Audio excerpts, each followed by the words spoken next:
Hey, Curious Dude here with a quick update about Van Gogh. If you watched some of the previous videos, you'll know that Van Gogh is running and driving. Stopping, not so much.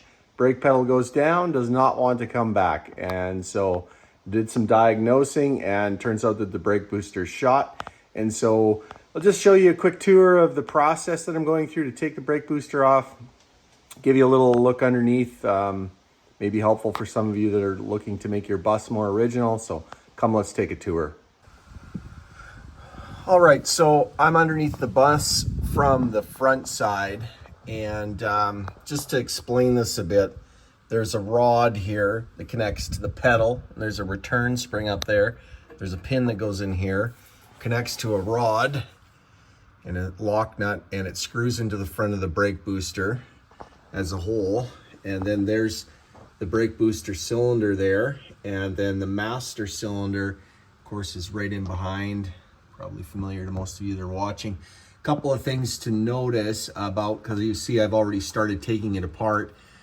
First thing is that the wires for the backup lights and the brake lights, pardon me, not backup lights, it would just be brake lights, were originally zip tied in the middle of the master cylinder. You can kind of see the line down here. And so, I guess if you're looking to go pure factory, you probably want to put another big zip tie back in place.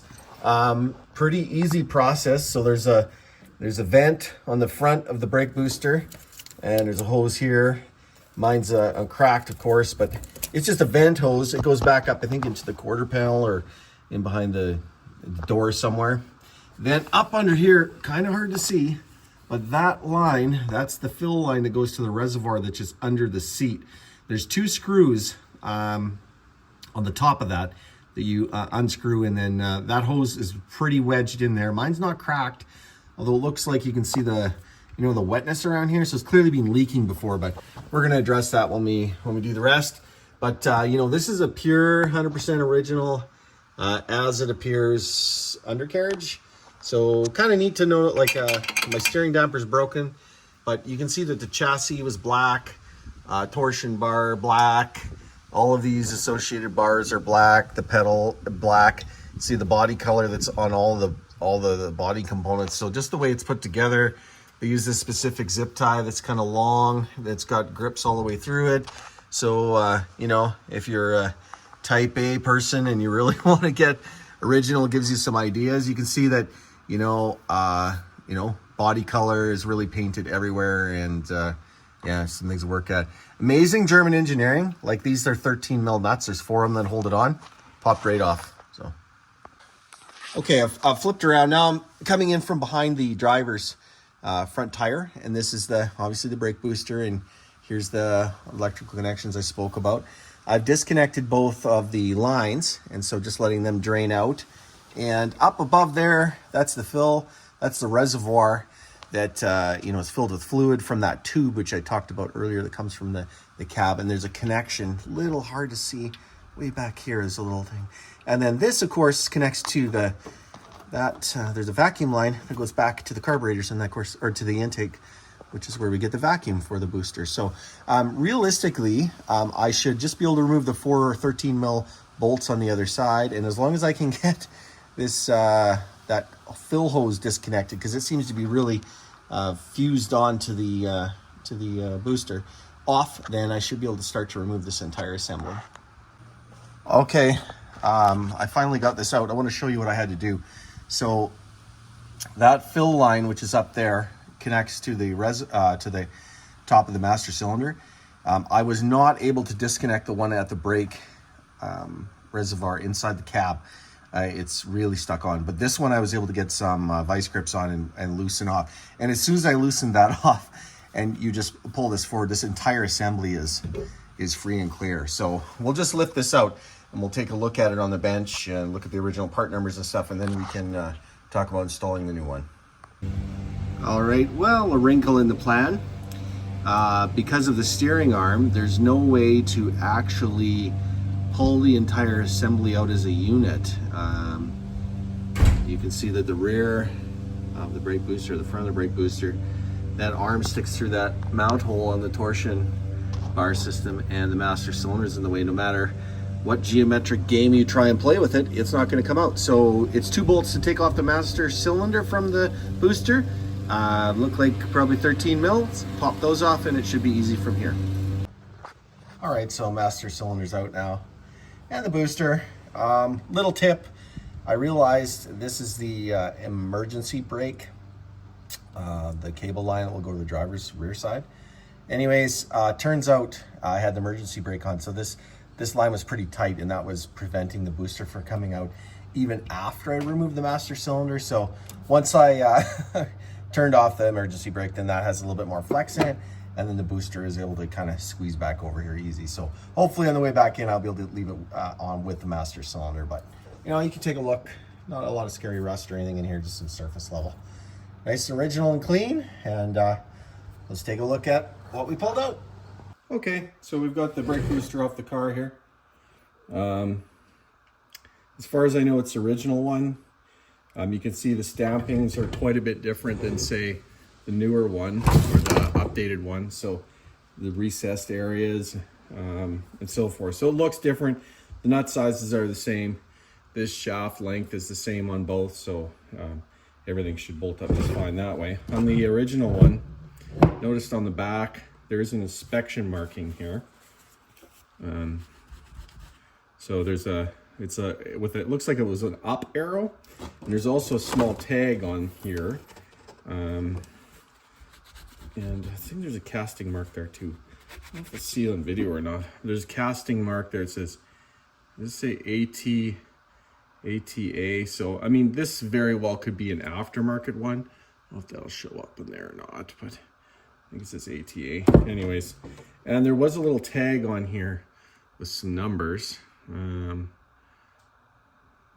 Yeah, it looks like ATA and then 306 or something. There's a bunch of different numbers. I'll Google that, but I'm pretty sure this is probably an aftermarket booster, which is all fine. But I can't really show you in here, but when I poured the fluid out of this, it was rusty, it was orange, it was quite awful. So, I mean, clearly lots going on inside of there. Not surprised that it didn't fail at some point. Master cylinder, I have no reason to believe that it's failed and that it's not still good, but I've completely redone the brakes, so it stands to reason that I probably should redo this as well. If you look on this end, you can see all the rust that's formed over the years too here. So good to get that updated and fresh. And yeah, so I'm gonna carefully remove this original reservoir cap. These are apparently the aftermarket ones are not very good. So this one's in really good shape. So we'll get this pried out. I'll transfer these switches over to the new master cylinder and bolt it up, and we'll get back to putting it back together. All right, so here's the new master cylinder assembly. I've transferred the switches over, cleaned up the original reservoir nicely, and put it back together. I did notice something on the original.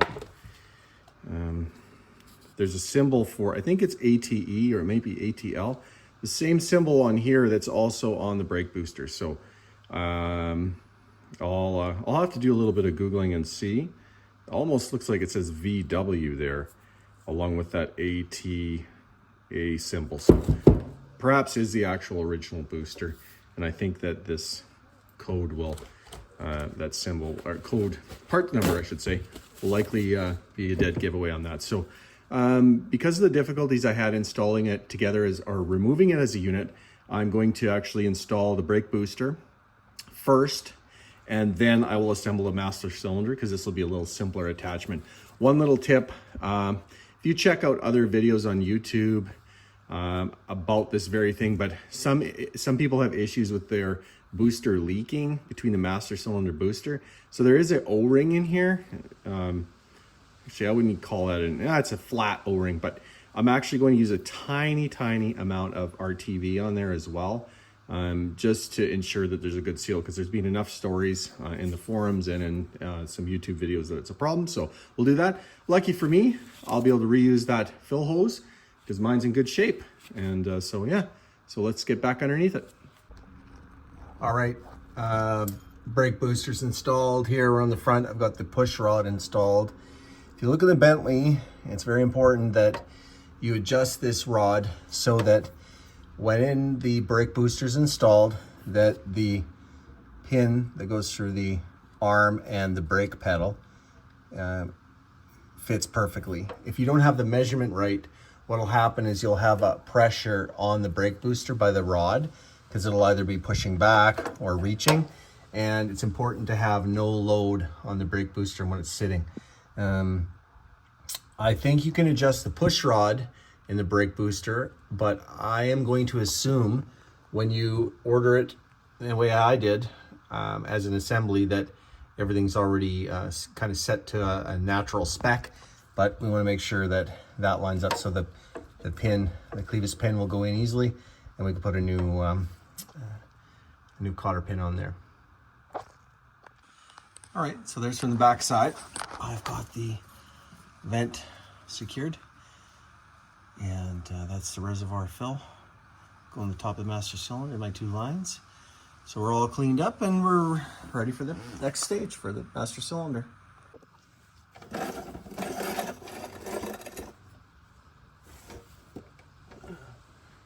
All right, so like I said, put a tiny skiff of RTV on that O-ring. This is all ready to go. Pull out the inspection cover, and away we go. So,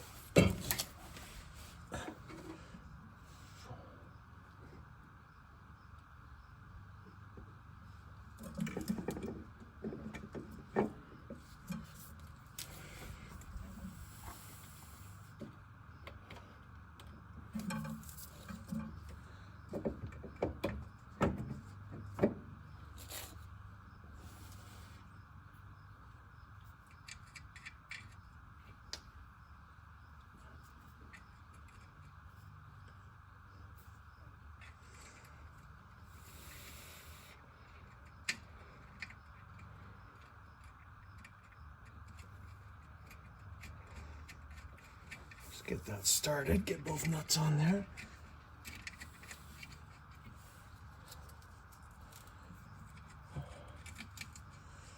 Lock washer and nut.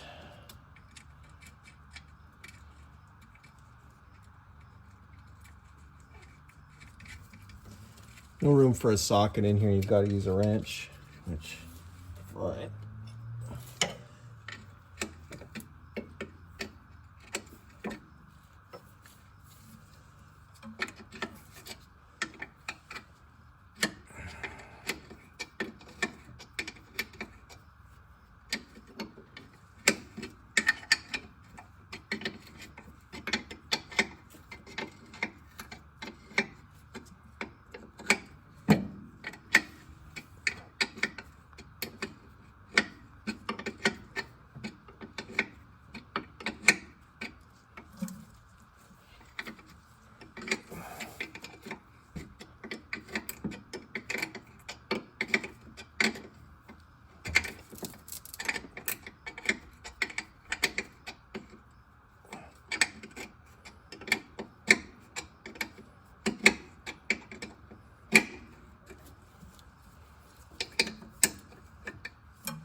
Not sure the actual torque spec on this,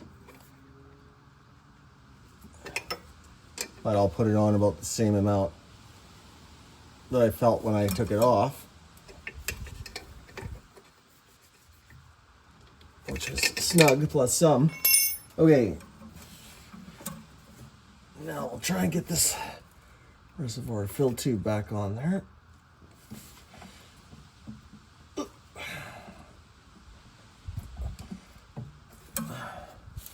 It's impossible to film this because it's buried up in here. We'll try.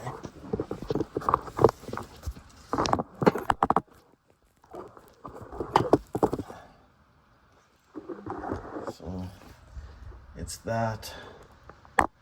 You can see That's the right there. That's impossible to film, but anyways, you get the idea. It's really, really cramped up there. So we're gonna attach that, and then I'll put on the 2 lines, and then we'll take another look. All right, all installed now. Connections are back as they should be. Everything's good and secure. So last thing will be to put the pin in the push rod and to put some fluid in it, and then we'll check to see if there's any leaks before moving on to brake bleed.